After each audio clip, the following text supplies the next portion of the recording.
Hey everyone, welcome back to the channel. If you're a fan of bourbon, you're in for a treat today, because what we've got here is an American classic, the Evan Williams Black Label.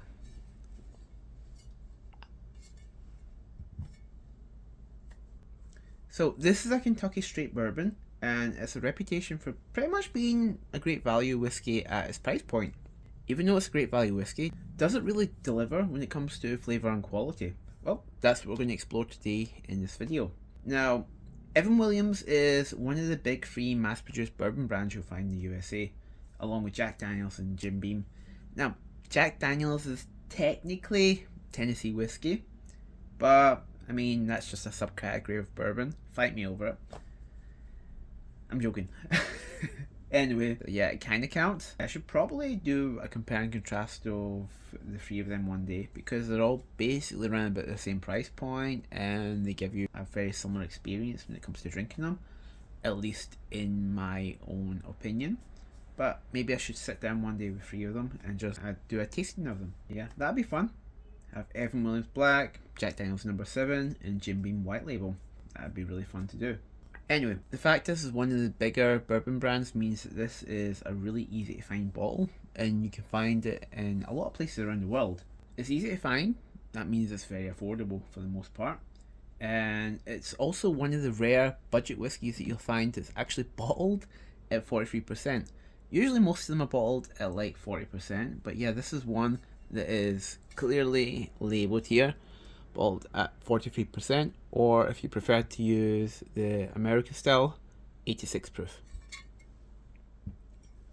So because of that, you get a really nice little bit of oomph compared to the other competition you find at this price point. You might be asking, before we get started on the actual review, what is this Kentucky straight bourbon thing? Why not just call it bourbon or Kentucky bourbon? So let's do a quick speed run of this. Now, when it says bourbon, it means it's a whiskey that's distilled from a mix of grains, and those grains must be at least 51% corn, usually mixed with barley, with wheat, with rye, sometimes with other grains, but for the most part it's usually a mix of those four, with corn being at least 51%.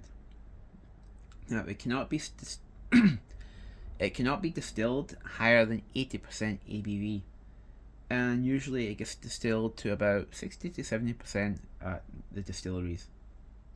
It also must be aged in new oak barrels. If you distill it above 80%, then you must call it a light whiskey by US standards. It must also be aged in new oak barrels. That's a really big important one. You cannot age it in ex-bourbon barrels, you cannot age it in sherry barrels, you cannot age it in wine barrels, you cannot age it in port barrels. It has to be fresh new oak that's been charred. There cannot have been another spirit inside that wood. And it must be aged for a minimum of at least 2 years to earn the straight bourbon classification. And it must have a natural colour. That means you can't do what you do in Scotch whiskey by adding extra colours, extra caramel colour into it. You cannot do that with bourbon. It has to be the natural colour that comes from the cask. That's quite a nice requirement. And finally, it must be distilled in the USA. Now, in the case of Kentucky bourbon, an extra step added on top of that, it must be distilled in the state of Kentucky. If you've got Texas bourbon, it must be distilled in Texas. Basically, it has to be distilled in the state. Anyway, that's the basics of it. So, now that we know a little bit more about bourbon, let's do a quick dive into the tasting. So, let's pour some of this. Oh yeah, quick look at the bottle first. So this is a bottle. A little bit of history here. Here we go. Alright, so let's do a quick tasting.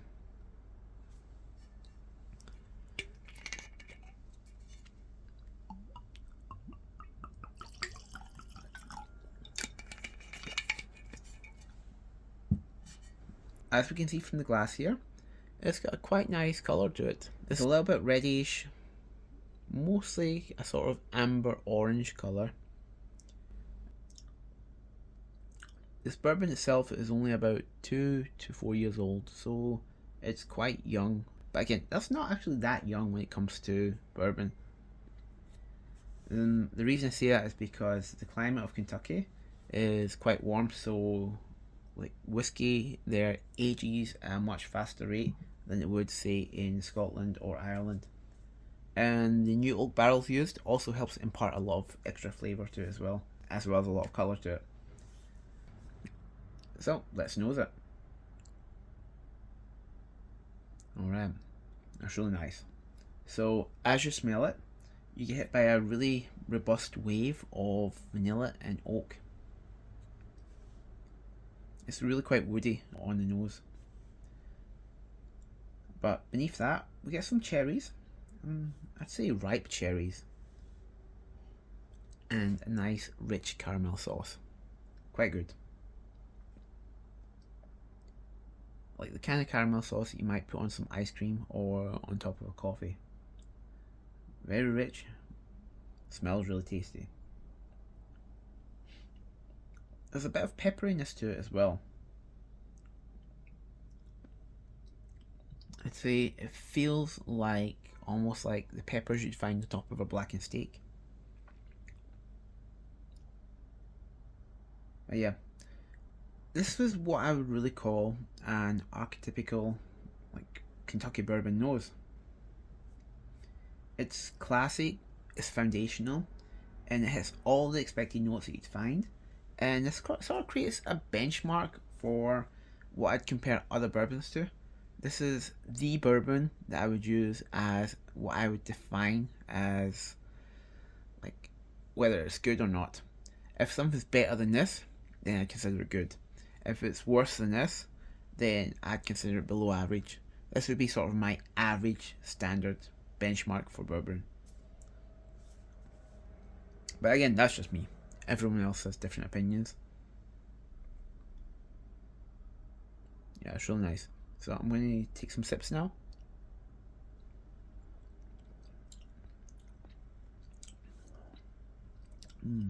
So,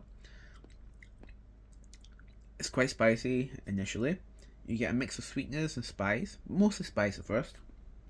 A little bit of the alcohol burn. Quite peppery. But there's also brown sugar that's hiding behind it. I wouldn't say hiding, it's kind of out in the front, but it's behind the pepper.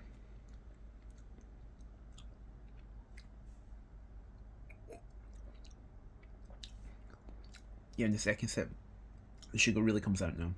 Brown sugar really comes out. The first sip, it kind of, because of the spice hits you, it sort of dominates, but on the second sip, the sugariness comes out a lot more. The brown sugar comes out way more. Way more. But yeah, it adds a nice balance to it. You get some spice, you got some sweetness, but also you've got some vanilla coming out as well. And some cherries too. Again, it's hitting all of what you'd expect for a bourbon, which are really, really nice.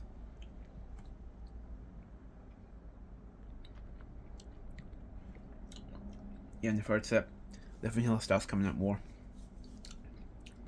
Cherries are still behind it, but you know, vanilla, brown sugar, you know, a lot more of that now that the spiciness is starting to go away. Or I should say, as your tongue's getting used to it.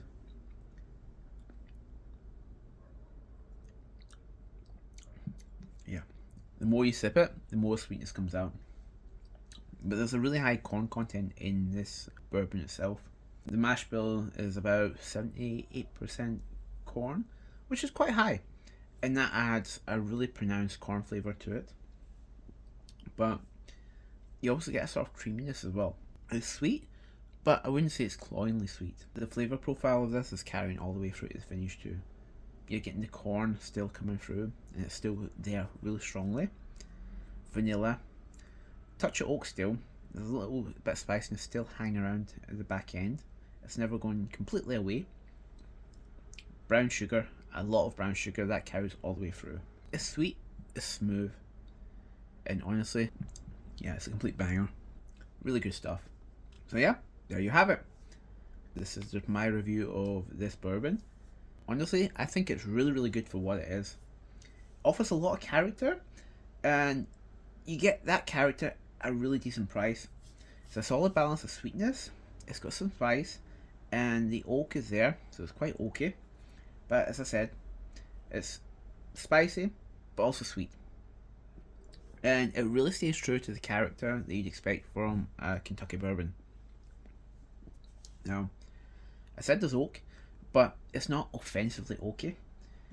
And if it's like offensively oaky, that can sometimes be off-putting for someone who's like coming into bourbon from, say, Scotch or from, say, Irish whiskey, where even if you age it for a long time, the oak doesn't completely dominate the palate. You have to like age it for like 30, 40 years to get that kind of effect. Whereas in bourbon, because of the new virgin oak, it only takes 7, 8 years before you get oak overtaken. It's really accessible.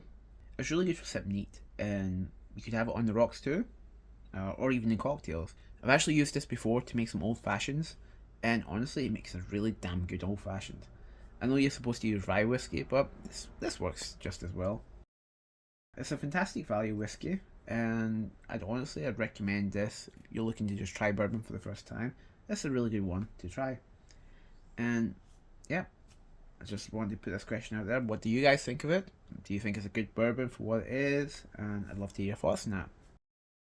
Don't forget to like and subscribe for more reviews. I'll try and see if we can get a rye whiskey review soon. So yeah, cheers. Sláinte.